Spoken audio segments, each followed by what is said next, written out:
So we spoke to Brian before, Brian Dougherty from Berkeley Softworks, GeoWorks. He co-founded iMagic. He worked for Intellivision.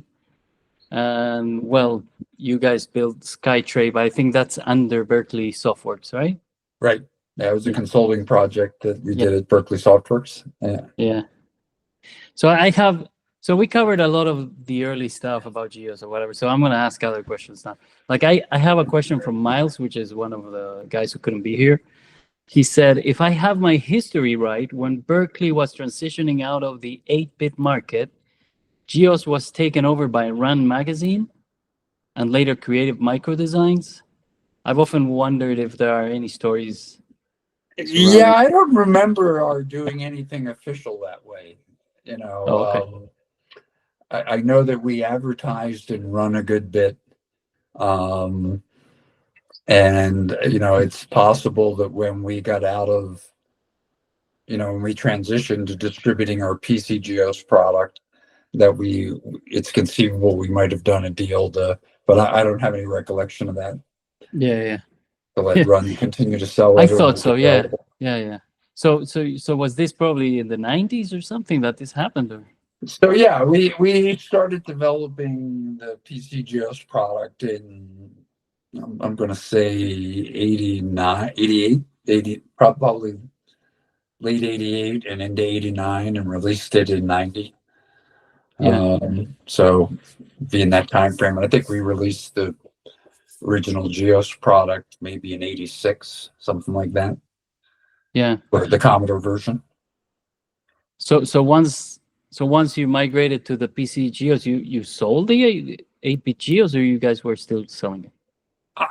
My recollection was, I know certainly when we were working on it, we continued to sell the 8-bit product. You know, we had a pretty full suite of productivity apps by that time, right? We had GeoCalc, GeoFile, you know, of course, the GeoWrite and GeoPublish. So, and we had also launched our own RAM expansion unit, and GeoProgrammer and GeoBasic too. Yeah, I heard about that one. So we had, I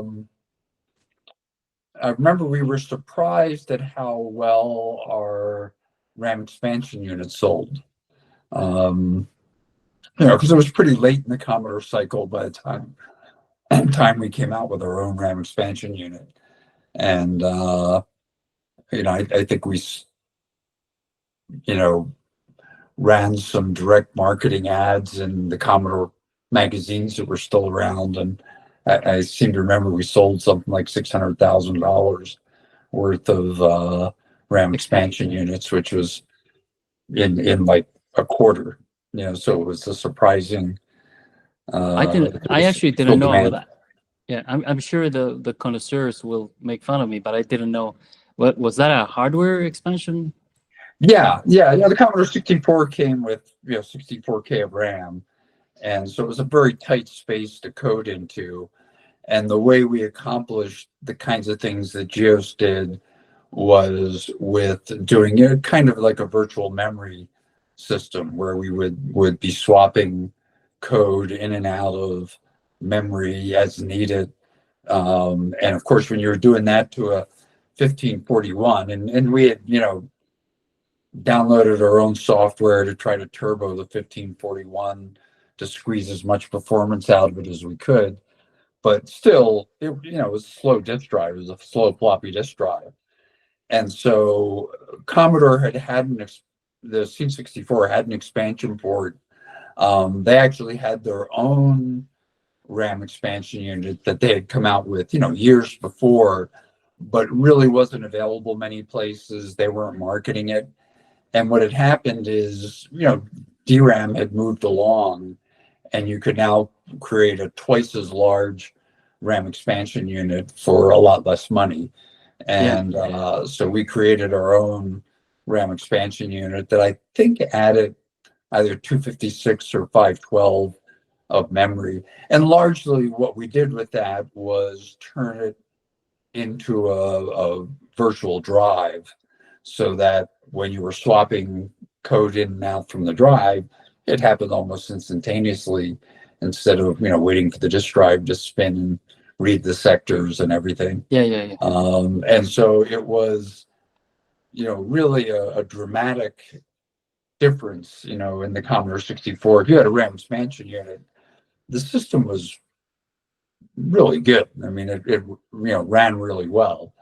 If you were, still running everything off of the floppies, particularly the more advanced applications like GeoPublish, would be somewhat slow, because they had to constantly swap a fair amount of things in and out of memory to the floppy drive.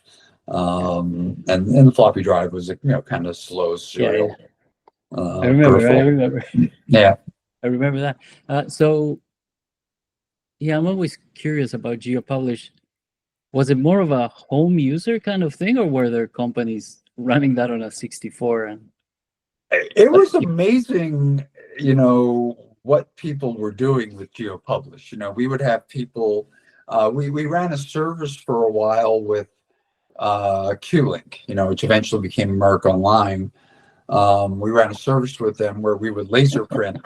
Yeah, we would laser print documents that people would, send to us via Q-Link, and then we'd mail back to them. I think we might have even offered to FedEx back if they wanted to pay for it, documents. And, we had people doing, professional documents for their businesses, and, lots of students doing papers for school and stuff like that. And they were getting them laser printed, via our Q-Link service. So yeah, I read about that. yeah, there was, and GeoPublish was, to me, I still think it's the most amazing application ever written in terms of what it got out of the available hardware. The guy who wrote that, Tony Request, actually he and his wife were coming to visit me here in Hawaii in April. He was one of our best programmers, one of the best people on the both GEOS and PC GEOS team. And he wrote GeoPublish, and what he squeezed out of GeoPublish, out of the Commodore 64. I mean, it did almost everything that Adobe's, I forget what their desktop publishing package was for the Mac, but it did almost everything they did. It supported left and right master pages.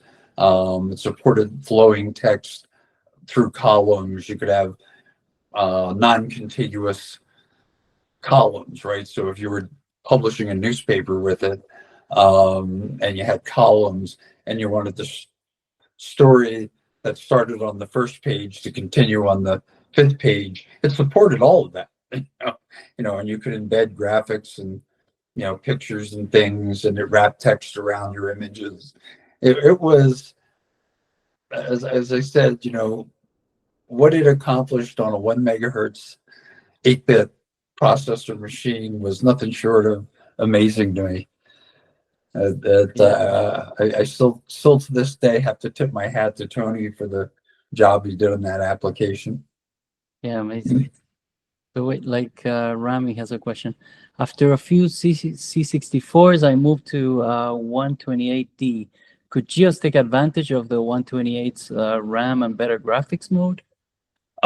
We did. We didn't initially, right? The C64 was a much larger market, so the product was originally just developed for the C64. But we did come out with a 128 version, and it supported the higher resolution that the 128 offered, and took advantage of the additional RAM. So it ran faster than the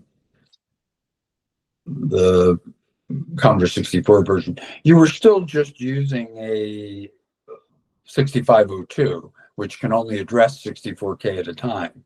So, you still had to, essentially page the memory that you were using. So to be honest, I can't remember exactly how long we used the 128's additional features. We probably, some of that memory was used for for the higher resolution screen. That's interesting. Yeah. I didn't know all that. Okay, so I do have other questions here about the phone. We did speak about a smartphone you got. Well, I don't know if it was called a smartphone back then. But you guys Yeah, were, we did call it a smartphone. We along with Nokia might have coined that term back when we were first working with them on the smartphone. But what happened to us was, we had a meeting with Microsoft where they were interested in acquiring or licensing GEOS, and we probably should have done that. And when we didn't, we quickly found out, how Microsoft could wield their power in the market. They went to all the PC manufacturers and got them to sign a 2-year deal to put Windows on every machine. And they did this before we even launched GEOS, PC GEOS. So they just kind of locked us out of the market almost immediately. So we were sort of sitting there going, they've kind of screwed us, right? Every PC manufacturer is now locked up bundling Windows for the next 2 years. It'd be very hard to break the standard that they're going to establish, right? And and there's a whole cascade effect, right? Because with them having it where Windows was bundled in every machine, all the rest of the software developers in the ecosystem were just going to develop for Windows. And so we were looking for, okay, what can we do with this great operating system we developed, and where can we pivot to? And, it was clear to me that there was a whole nother generation of devices coming. In fact, I remember, way back I spoke at a technology conference in, I think, 1990, where I had this chart that was like a pyramid, and it was showing at the top of the pyramid mainframes, and there were a relatively small number of mainframe computers sold. They're very expensive. And then the next generation of computing was mini computers, and that was a bigger market because they were less expensive, but still hundreds of thousands of dollars. And that was followed by the PC. So the pyramid keeps getting wider as you go down, and obviously millions upon millions of PCs sold. And at the bottom of my chart, I had what I at that time called consumer computing devices, and what I listed was, the top 2 in that category would be televisions and cell phones, mobile phones. That, the Moore's law of, how much we can squeeze onto a microprocessor chip for what money, could bring down the cost of computing to where you could put, a very powerful software operating system on both mobile phones and televisions. And both of those things have come to be true, right? I mean, almost every television today has got a fairly sophisticated graphical operating system that's running the streaming services that are in it. And of course, with Apple's launch of the iPhone, the smartphone exploded onto the market. So we sort of had that idea, saw it as an opportunity for our operating system skills, and ended up at that time, Nokia was the largest cell phone manufacturer in the world. They had about 60% market share, and we went and met with them and pitched this vision, and it turned out they had the same idea. They saw the world going that way. And so we worked on one of the first smartphones with them.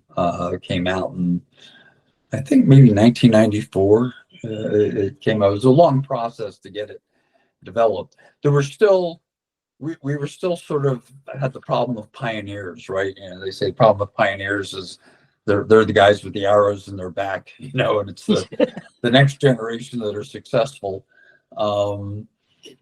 The data networks were incredibly slow. The cell phone data networks back in those days were like, 14K baud or something. It was extraordinarily slow data networks, if there was data available at all. The US was very slow to roll out data services because, being a big country, Yeah. the phone companies were mainly just focused on turning up voice customers. So we sort of had a little bit of a problem that in the US, they weren't interested in smartphones because they were selling basic phones as fast as they could make them, as fast as they could get them into the market. In Europe, adopted some data things a little earlier, and I think they sold over 1 million of that first generation Nokia smartphone. Then, unfortunately, what happened is I left GeoWorks because I think I told this story last time. The You did. venture capitalists brought in a guy to be chief operating officer that he and I were knocking heads, and I left. And one of the things we were knocking heads over was PCGeos had been almost entirely coded in assembly language for the 8086 processor. And it was fairly clear to me that there was a, much better than 50-50 chance that future cell phones were going to use some kind of RISC-based processor. And that came to pass. The ARM processor kind of dominates cell phones in both the iPhone and Android space. But for whatever reason, he didn't get that. Well, I mean, it's somewhat understandable because it's a big, expensive project to develop a whole new portable OS. To take all of our operating system expertise and graphical coding and move that into a C or C++ based new coding was a huge undertaking. But it had to be done. And he ended up delaying the start of that project for almost a year. And by the time it got started, Nokia came to the company. By now I'd had it and I'd left and I'd started my next company, which was doing interactive television work. By the time the guys were only about halfway into developing the portable OS when Nokia came and said, our next smartphone is going to be ARM based and you guys don't have a solution. So we're going to go with somebody else. And they said, look, we love working with you guys. We believe you'll have a great solution, but you're just not going to be in this generation. And, Gordon, who was the guy that took over after me, kind of threw a temper tantrum with them and said, if you don't promise to not ship this product with somebody else's operating system, we're just going to get out of the OS business. And the Nokia guy said, well, we can't have you dictate our product cycle to us. And so the companies ended up splitting ways. And I really regret that after the next company went public, Wing Communications, I had brought somebody in to run that company, and I, was seriously thinking about going back and taking the team that had been developing the portable OS at GeoWorks and trying to get back into that space. And I'm really sorry I didn't do that because this all transpired in the late 90s. And so, you're still talking 8 years before the iPhone was launched. And the Symbian OS never had the kind of rich graphical operating system capabilities that we were doing and we were capable of doing. And so the smartphones that Nokia built on Symbian, which was originally the guys that had done a little handheld computer called Scion, it never measured up to what the iPhone was, right? I mean, they never kind of did I don't think they ever launched a smartphone that was as powerful as the Nokia 9000 that they did on our PCGeos platform. And the rest of this history was a disaster for Nokia. It was obviously a disaster for GeoWorks. And I'm really sorry because I think I could have reconstituted the GeoWorks OS team and gone back to Nokia and done a smartphone very similar to what the iPhone was in 2002, maybe 6 years before the iPhone was launched. Yeah. Do these images look like what it used to be? I don't know. This guy has some images of some what he claims is GEOS for the Nokia Communicator. The Nokia Communicator was the GEOS-based. Like and here, it had, most of the stuff that you would some ray tracing. Expect out of a smartphone, right? It had a web browser. It had email. It had a camera. You could take pictures. It had word processing, and I don't know if we ever wrote a spreadsheet for the Nokia 9000. I don't think we did, but it basically was running the same operating system that we had developed for PC GEOS. And it was a 386 processor that was in that phone, so there was a reasonable amount of processing power, but it was clunky. It was kind of a brick. It had a keyboard, had a full little QWERTY keyboard and a 620 by 200 black and white display, which is what you're seeing there. So it as I said, the hardware in the mid 90s when we developed that phone. And as I said, I think we started working on that project in maybe 91 or 92. Where the hardware was in terms of processing power, black and white, not a color display. The form factor and the weight and the size was wrong, but I believe all of that would have been resolved within a few years. If we'd kept working together. Yeah, so Rami has a question about Rami, do you want to unmute yourself and ask that one? Because I'm not sure I understand the mouse pointer device sales. Hi. I posted a few questions, no order specifically. So when I first used GEOS on the 64, I had to run out and get a mouse right away because the joystick was not. It was pretty tedious with the joystick. So, did GEOS drive sales on Commodore or PC platforms? I'm sorry, you were breaking up there. What were you asking? Oh, did GEOS drive sales of mice?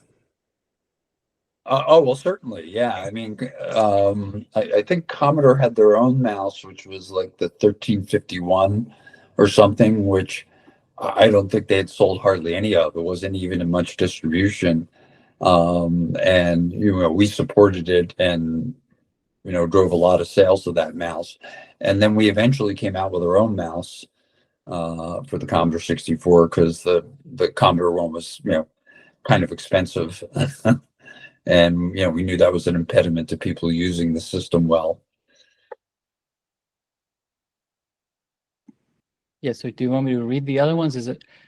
How did the GEOS bundle with Commodore happen? I think you spoke about this before, but yeah, I think we had our chat last time. The Commodore had a guy as their senior VP of strategic development. Who I knew from before he took that job at Commodore. He was at a top tech consulting firm in Boston called the Yankee Group, and they were kind of a well-regarded technical consulting firm. They held their own conferences, and I'd gone and spoken at some of their conferences. And so anyway, Clive Smith was the guy who had been at the Yankee Group, and he ended up going to Commodore as VP of strategic development. So I came and demoed GEOS to him, back before we launched it when we were working on it, and pitched them on bundling it with Commodore 64s going forward. And we eventually did a deal where we got some relatively small royalty. I think it was like $1 or $2 a unit to bundle it with the C64. And they at the time we did that, I mean, Commodore was very open with us about the fact they saw the DC64 was declining. They kind of thought the system was petering out, and we actually reaccelerated their sales, and they continued to sell it, well beyond when they thought it would, have died out. Yeah, another question, which I think you touched on it, but I think it was you, but who had the original idea to develop GEOS for the C64? Yeah, I think I talked about this last time we were on, that I had an engineer way back when I was at iMagic. So before I left the video game company, I was at iMagic when we were doing video games for the Intellivision and Commodore 64. An engineer from Commodore came to our booth at CES when they were launching the C64. So in fact, that CES, I don't think they even had publicly launched it yet. But he came and was giving me a demo, or showing me documents of what the capabilities of the C64 were going to be. And I was looking at it, and I looked through the documents, and two things struck me. One was it was going to be a great games machine. It had the graphics chip had very similar capabilities. It was kind of like a souped up version of the graphics chip that was in the Intellivision. But the other thing that struck me was that it, had the capability of doing a full bitmap screen. And I had a friend that worked at XEROX. We both graduated college at the same time. He went to work at a XEROX subsidiary, and so I had been over at his offices and seen the XEROX Star, which was the first graphical system that, was another example of a pioneer with the arrows in their back. I mean, that group at XEROX invented what we think of as modern desktop computing. The XEROX Star had local area network via Ethernet. It had a full, with what you see is what you get, graphical interface. You could, they even had laser printing. They were doing all of that in the late 70s. Their problem was they were just too far ahead of the technology curve. The cost of DRAM was so expensive then that these workstations were 10 grand. And 10 grand in, 1978 or whatever it was, when I first saw the XEROX like 40,000 now or something. It would be like trying to sell a $30,000 personal computer. So it ended up being kind of a small market. And that team, I don't think, people within the industry credit that team for being the geniuses who really invented graphical computing. But I would think that the vast majority of the world, thinks Apple and Microsoft invented that. And they really, really just had better timing on when they launched graphical operating system products. Yeah. But anyway, so I pitched Commodore on doing an operating system before the C64 was even launched. And this is that was in January, I think, of 83, I think. Might have been even 82. But it was before they had launched the product on the market.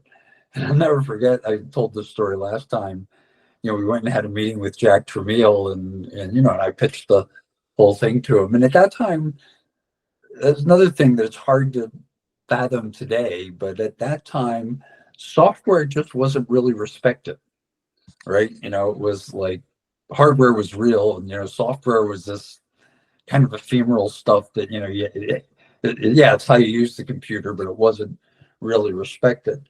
And so I make the whole pitch, and Tramiel was like, I think he was expecting us to say, we'll do all of this for $50,000 or something. Yeah. And when we said we wanted a small royalty on every unit, and he just said, royalty, don't be ridiculous. I like your idea, but I'm not going to lie back and say fuck me. And I remember I was just out of college, and I couldn't believe people at Yeah, yeah. distance talk this way. He was a savage. Yeah, yeah. It's He known. was, I think he said the same he thing was, to he was a Bill Gates. character. He was a character.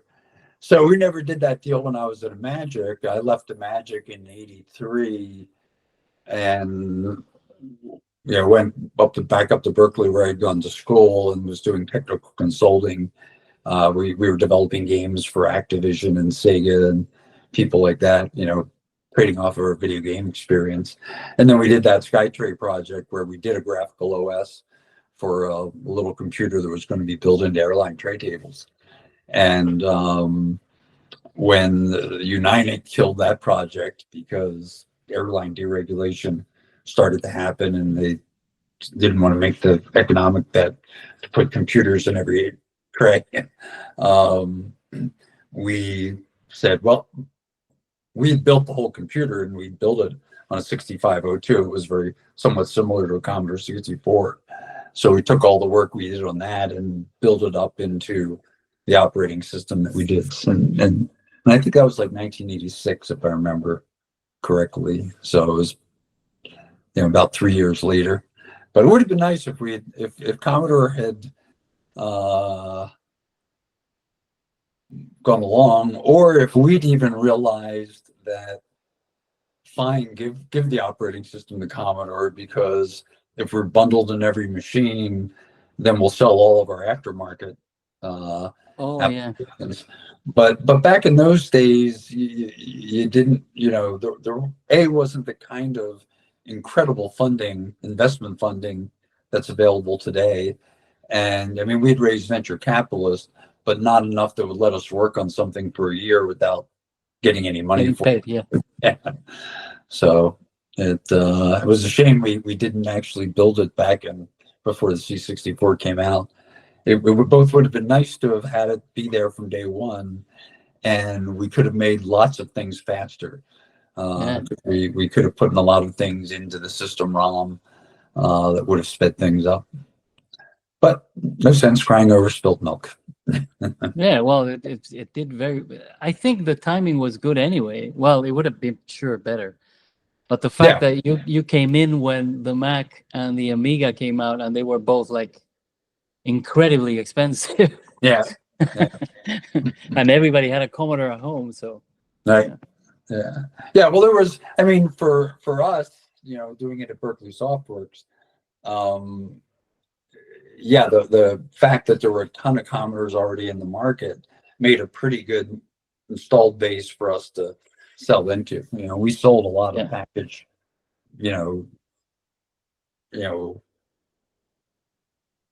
I mean, probably sheer numbers wise, the bundled units exceeded what we sold at retail, but we sold close to as many copies at retail as we bundled with the hardware, just because the installed base was so big. It did pretty well back then, from what I read. I don't know. You were like, it did great. One of the number one OSs, Years later, I was on another board of a video game company called THQ with a guy who had been the president at Electronics Boutique back when they were one of the big software distributors, retail outlets in the U.S. And he said that back at our peak, we were far and away their top selling package. Yeah. Okay, I have a very nerdy question now. I got this from some magazine. Okay. You said something like Brian has also stated that the object-oriented user interface of PC GEOS is to this day the most sophisticated GUI technology ever to be built in an operating system.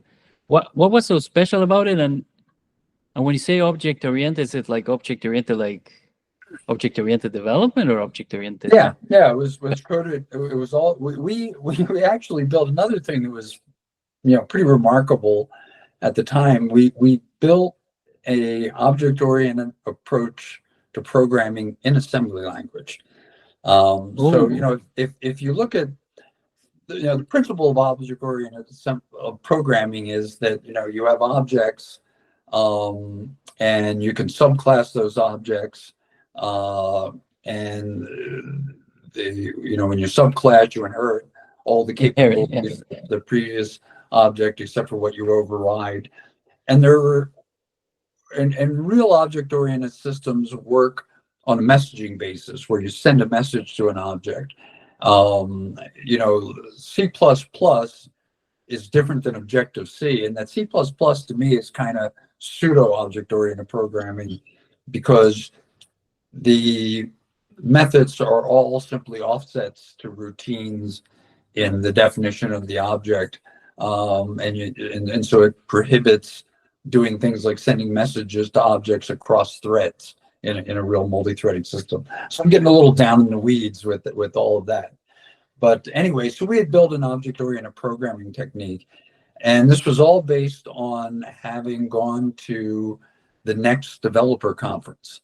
And I went to one of the first next developers conferences and got their development kit, and they were the first people to implement, at least as far. Well, I wouldn't be surprised if the XEROX Star systems GUI had been implemented in object-oriented, because they had developed Smalltalk for that. Yeah. So maybe the GUI there had been implemented in object, but Next was the first system I was programming-wise familiar with that had implemented an object-oriented approach to programming, and there's a lot of power to that. There's in terms of both the robustness of your system, of being able to create new objects that inherit, all the stuff that you coded in the previous object, but add new features.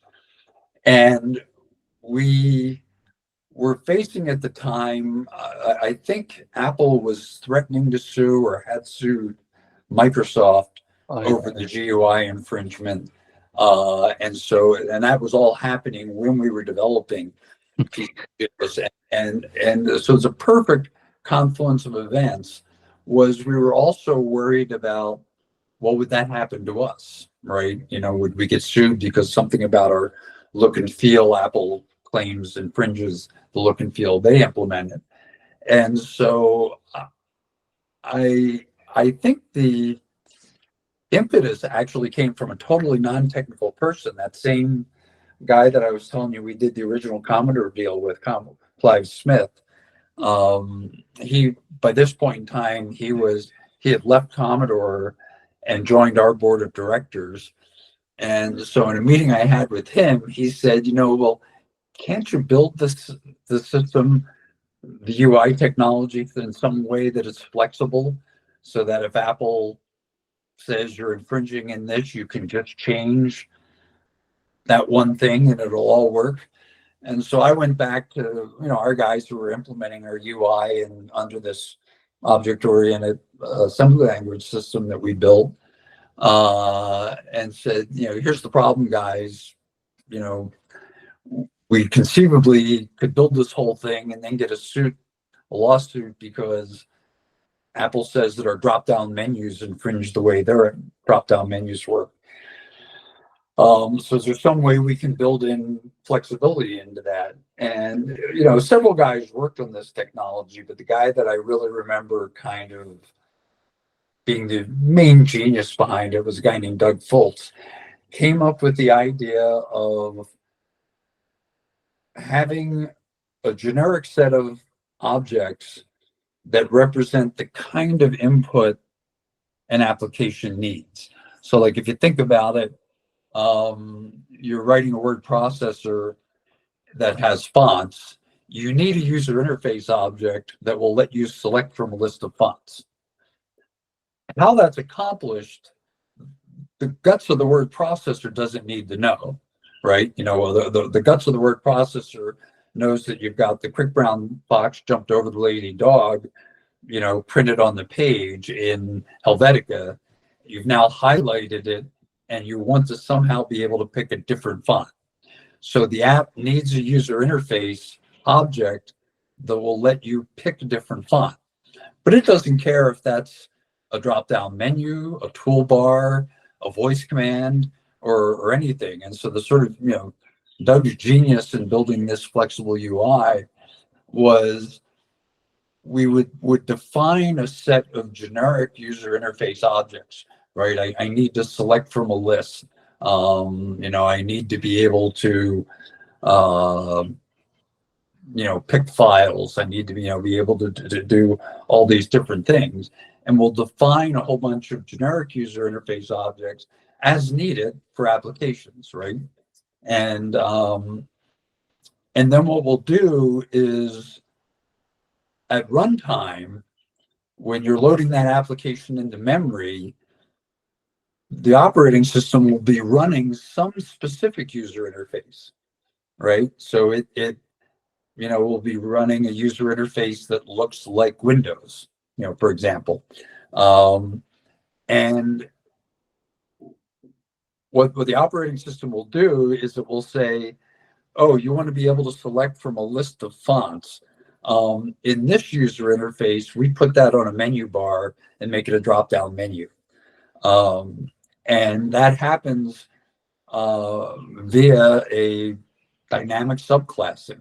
So the specific user interface element that knows how to draw a menu in the Windows UI gets the generic object, becomes a subclass of that thing, and provides the list of, you know, fonts that it wants to be able to select from.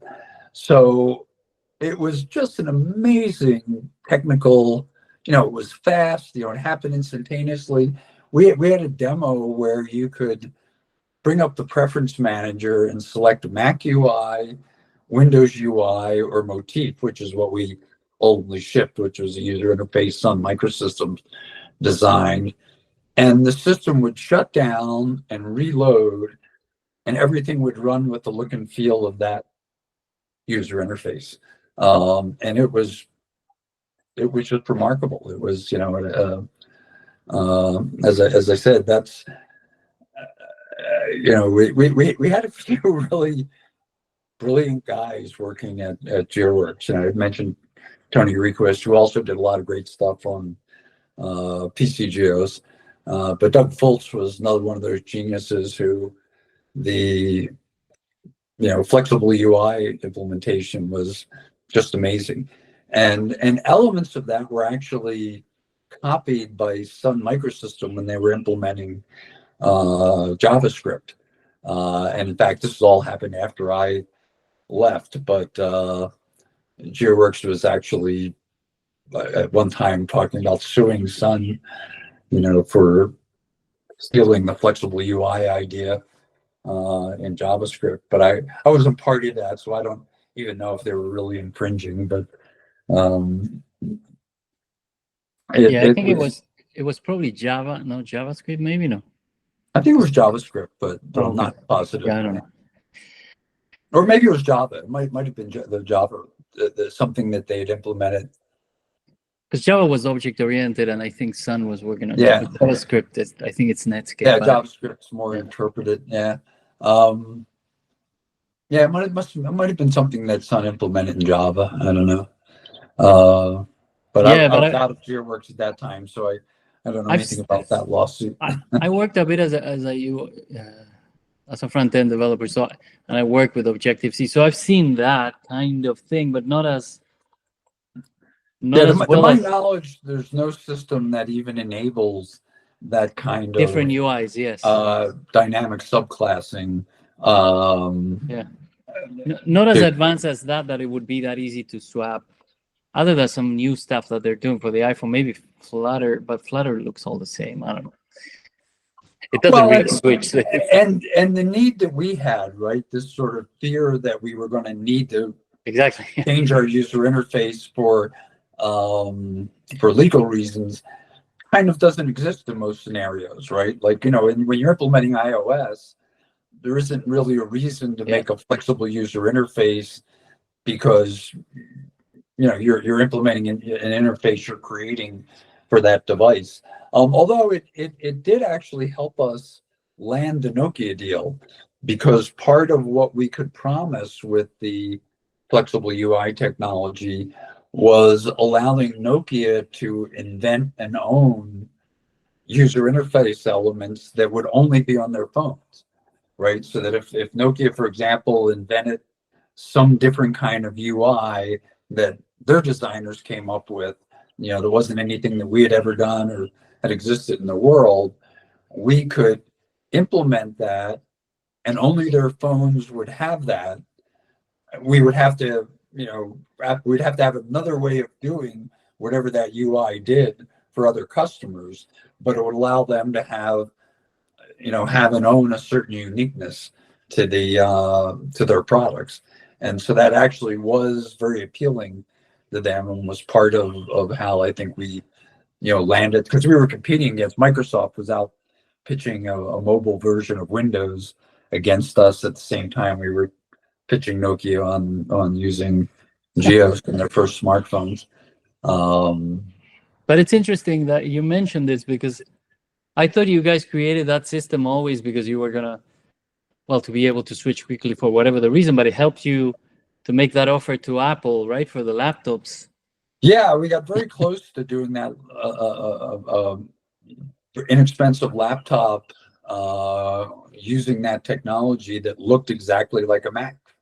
You know, but why do they want that? Why was it? Because I mean, was your OS already multitasking and everything that Apple was lacking, or?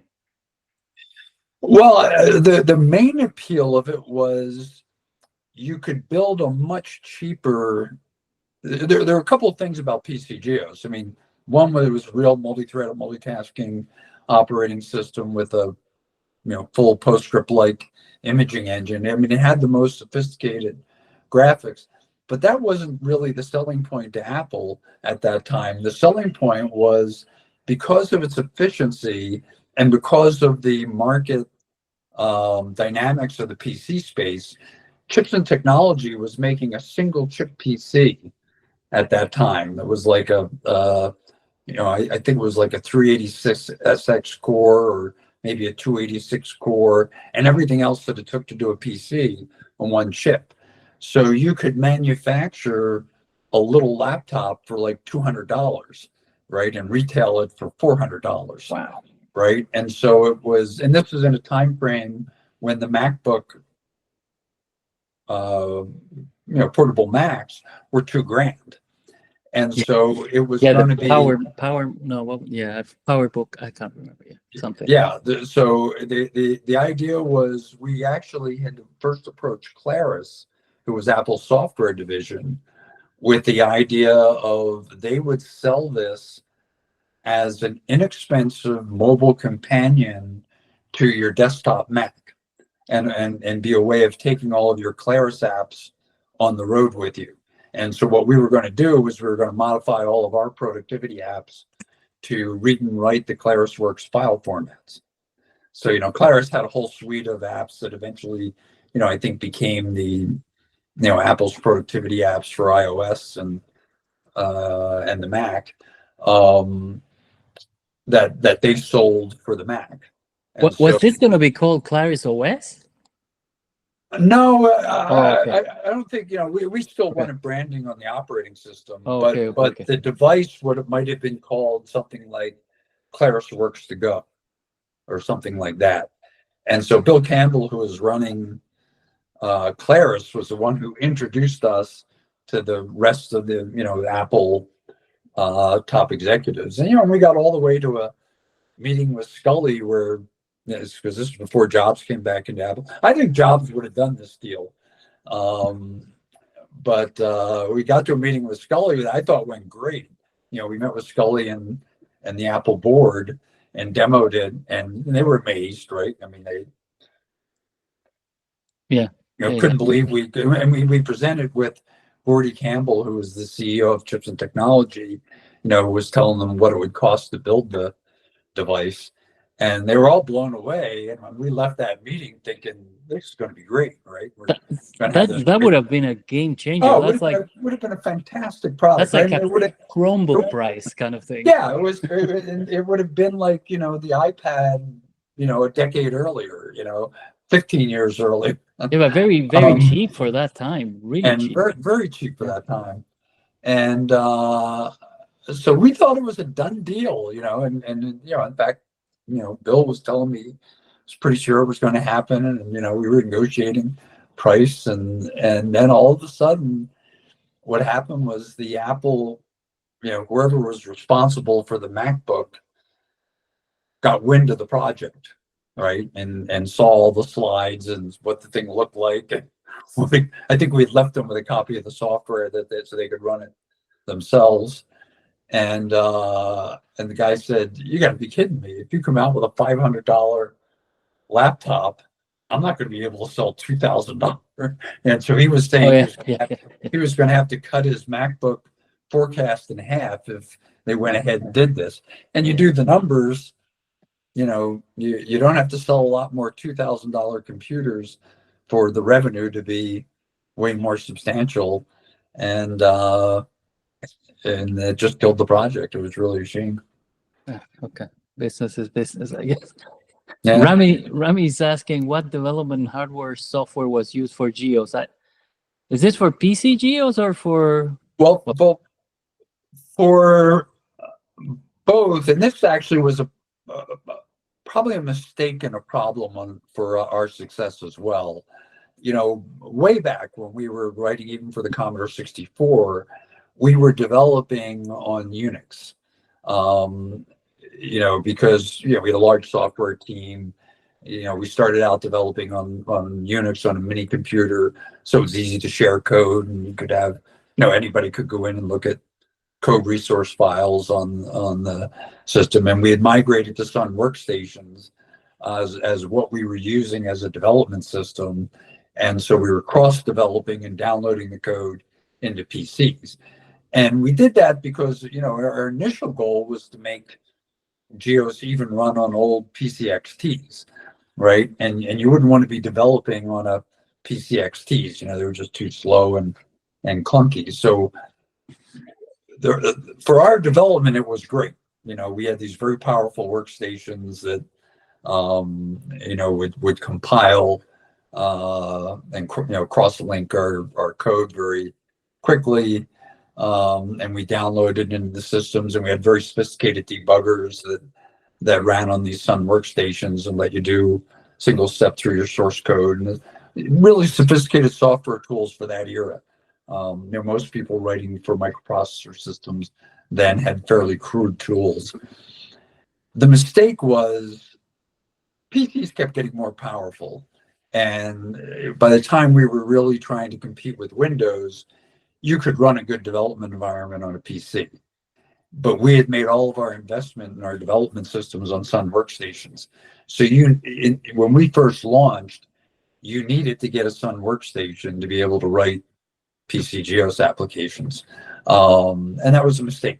We just didn't anticipate, we were thinking, well, we're going after big developers like WordPerfect and Lotus and Borland. These guys can afford to buy Sun workstations. If our little startup can afford to buy Sun workstations, big developers can. But it was just a barrier to entry to getting people to develop for PC GEOS. And we eventually solved that problem and did have a PC-based software development kit, but it was too late. So, not that any of it would have mattered with what Microsoft did with all the PC developers just locking up, signing 2-year contracts to bundle Windows in every unit. It was hard to get past that. They just kind of outflanked us on that maneuver. What we should have done was sold to Microsoft and helped make Windows a better product a lot earlier. Yeah, for sure. I'm not sure how much you could have helped. They had Windows NT, which was. I'm sorry, what's that? I'm not sure how much you could have helped Windows become a better product. They did have Windows NT, which was part of the digital. The digital guys brought that over for them. Well, I think where we could have helped is because if you look at Windows XT, NT, or even OS2, it's not that architecturally they were terrible products. It was that Microsoft just didn't have a good culture on efficient programming. Their stuff just was too bloated and didn't run well on the hardware for a long time, right? It took a long time before the microprocessors got powerful enough that Windows ran well. Now, and Windows itself wasn't even a real multitasking operating system. It was, it was called cooperative multitasking, and that's why, if a bad application went south, the whole system locked up, because there's no way to preempt a misbehaving app. But they eventually fixed that. I forget at what point in time the Windows kernel actually became a real multitasking OS, but they did eventually fix that. But what I would think we could have, because by that time we had a pretty big development team, at least from our point of view. We might have had like 60 developers that were all trained on very efficient coding, right, and on building tools to profile where the operating system or applications were spending time, and gone in and just optimizing the things that were bottlenecks to the software. And it seemed to me, I don't know, because I never was a part of the Windows development team, but it just seemed to me that they didn't have that in their culture. They didn't have somebody who said, we got to make this stuff way more efficient. It's execution time is way too long. Do you think what did you were there, so you saw their team? Was their team much larger than yours? Oh yeah, I mean they had a huge team, and that by that time, they were already a pretty big company just because of DOS. DOS had become the standard in the character-based era, and so I remember when Gates was taking me around. It was in one of a dozen buildings they had up there in Redmond, and he was taking me around to the Windows team to meet with the Windows team, and then that's probably a little bit of the problem too. Is it's never been the right answer in software to throw a lot of bodies at a problem. It's I can remember there was a really old textbook. We're talking ancient, like when IBM was the only people writing software. There was a guy from IBM that wrote a book called The Mythical Man Month, where he was sort of lamenting that as software teams get big, software gets inefficient, because the ideal software development team is one person, because he understands everything that's gone on, and can make things work well together. And as you add more and more people to the team, it only takes one person to be bad to cause the system to get bogged down. And so I think there was a little bit of that problem at Microsoft. Was they'd become so wealthy by that point in time, they were throwing too many bodies at the problem with when a smaller team of better people would have been able to do a better job. Yeah, but I've seen it happen, and even now, and I think the architects have a law or term for this, that the more you increase, the more the productivity starts to go to hell, and you need more bureaucracy to have control over the code, and you're very slow and expensive. Well, and you just have a communications problem, right? You have all these people working on the same product, and there's no way that they're all talking with each other and fully understanding every element that the other person on the team is doing. So I think that's part of what plagued Windows efficiency. But there were plenty of smart people there. I mean, I remember meeting Nathan Mirabel, who was, I think, heading the Windows team at the time, and he was one of the people Gates brought me around to introduce to, and he was a smart guy. He was a really smart guy, but I think they just had the problem of too many cooks in the kitchen. And as I said, I'm just guessing, but I think and also not having a culture that was because our culture was the exact opposite. I mean, we were maniacal about efficiency. We any wasted bite was evil. So yeah, in a lot of ways, I think we maybe we could we might have gotten there and just been frustrated and not really been able to make a dent because we were the newcomers. But Oh yeah, because we'll you're never called, know. unless they let you keep your culture with your team or whatever. Yeah.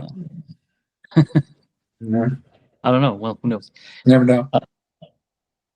So I had a question here. Where was it? A lot of that GEOS team went into the early Amazon, and Oh yeah, they did a lot of good stuff there. like So, in the early 2000s or in late 90s.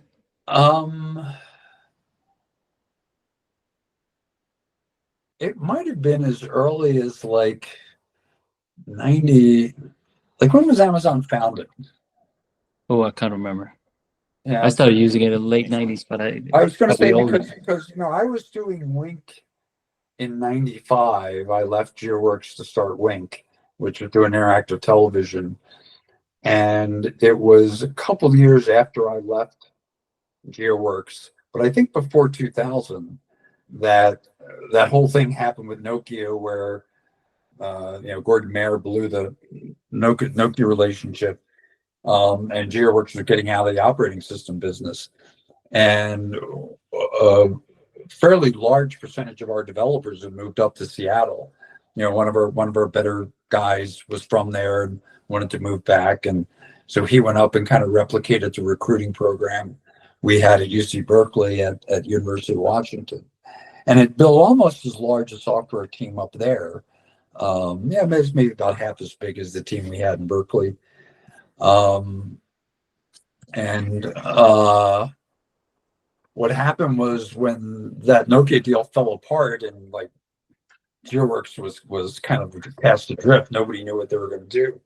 A couple of guys left that group and went to Amazon, which was this new startup that was selling books. And they went into Amazon and became,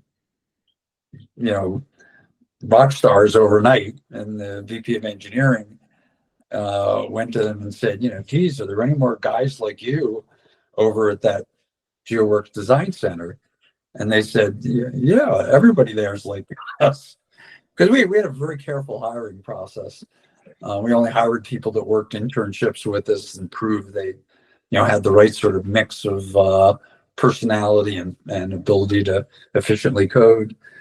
And so anyway, Amazon went and bought the whole design center for like $1 million an engineer from GeoWorks. And there was a time GeoWorks was kind of desperate for money, so it kind of kept the company afloat. They paid $25 million to just acquire the engineers, and all those engineers went over into Amazon and became part of the core. I think I found one of your engineers from the original GEOS there. Once when I was researching and I found you, I think one of them is on LinkedIn and he's still working at Amazon. Actually, I forgot his name, but yeah.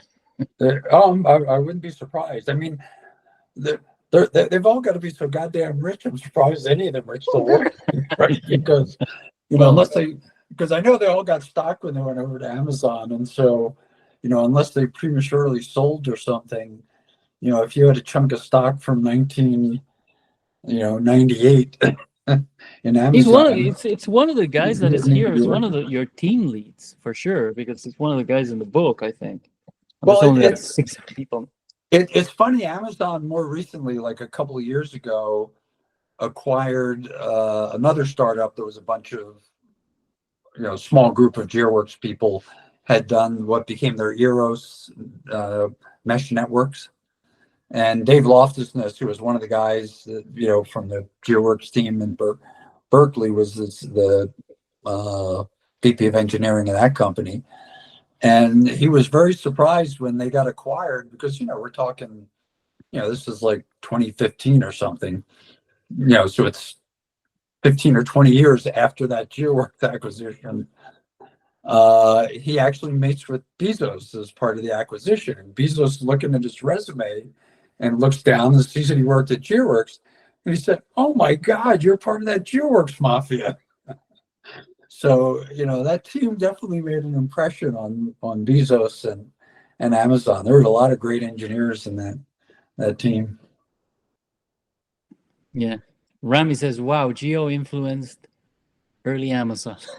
Yeah, yeah. Yeah, I just learned something. Yeah. Well, unless you have more questions, Rami, I can ask. We can talk iMagic a bit. Oh, you have to go, Brian? Yeah, actually, I'm looking. I've got to take my car in for a service appointment. Yeah, for sure. Yeah, So, we're good. yeah, I've only got about 10 more minutes. Yeah. Do you have any questions, Rami? Go ahead. No, nothing. I wanted to know a bit more about iMagic because we never talk about it. Were you programming there at all, or your position was more? Yeah, no, I actually I wrote a kind of a video game operating system. We didn't call it an operating system, but I wrote an exec that gave you a higher level interface to writing games, right? You know, that supported being able to define animation sequences and doing all the work in the background, you know, based off of essentially a little lightweight interrupt driven operating system, you know, do all the calculations for how often you want to switch the images in a animation of, say, somebody running or something like that. Did all the work to let you give a velocity to an object, do collision detection. Yeah. Imagine it if there's a bunch of common tasks you need to do when you're writing video games that you can put into a kind of game operating system that makes it easy to take somebody that's not familiar with writing video games and say, here, I want you to write a game that does X. Yeah. And so I wrote iMagic's operating system for the Intellivision for video games. And if I'm honest, I stole a lot of that from a video game operating system that these guys at Caltech had written for Mattel back when the ideas of the game operating system I had learned from these guys at APH. And Dave Rolfe there that wrote the first game operating system I ever worked with. That was pretty impressive piece of software. And I wrote a game for Magic called Swords and Serpents, but that was the only game I wrote in that era because I ended up managing about 25 people, programmers. You know, that I started hiring. You know, when that industry was exploding, and you know we were trying to grow as fast as we could. So yeah, I was working in Mattel and had worked on the hardware for the Intellivision, and then moved over to writing games when we got the hardware done. And Activision had launched, and my roommate, who had been in marketing, as our division was getting big, he was kind of getting pushed down in the organization because he had come in right out of grad school and was reporting right to the president, was essentially doing all the marketing when it was a brand new product. But once it started making a ton of money for Mattel, then they started hiring all these senior managers and a senior VP of marketing, and he kept kind of getting pushed down the organization. And he looked at Activision and said, geez, why don't we do something like they were only writing Atari games at the time. So why don't we do something like that for Mattel? We were rooming together in Manhattan Beach, and at the time I was enjoying what I was doing so much, I was just kind of ignoring him, and I thought the whole idea of starting a company was, crazy, too risky, didn't want to do it and things. And then what happened was the boss I was working for, who was just a genius, he was like I often joke that it was like working for Yoda. He knew everything about everything. He had that PhD from Carnegie Mellon in computer science, electrical engineering, computer science.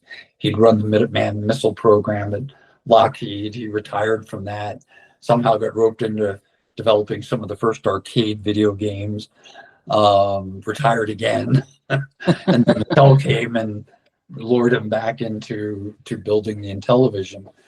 And he was just a great guy to work for. I mean, I was learning. I probably learned as much in the year I worked for him, year and a half I worked for him at Mattel as I did when I was in school. But then again, things got, the television grew to over 500,000 or 500 million in revenue. You know, it was half of Mattel's revenue and 3/4 of their profit. And software got taken away from him. And by this time, I had moved over to writing games. And I thought, and I was going to be working for somebody that, you know, really didn't have any technical background. And I thought, I was just pissed. I was pissed that they'd done this to him. I was, you know, pissed I wasn't going to be working for him anymore. So I came home and said to my friend who was working marketing, you know, okay, what's the starting a company thing all about? And we started working on a business plan, and then we ran into a guy that had been VP of sales and marketing at Atari that had tried to hire my roommate, and he discovered we were planning on leaving to start a company, and he was planning on leaving Atari. He had a few Atari engineers, and so we all got together, and that's how iMagic got started. Wow. Well, okay, I'm going to end it here. Thank you, Brian, for coming. I'll stop the recording.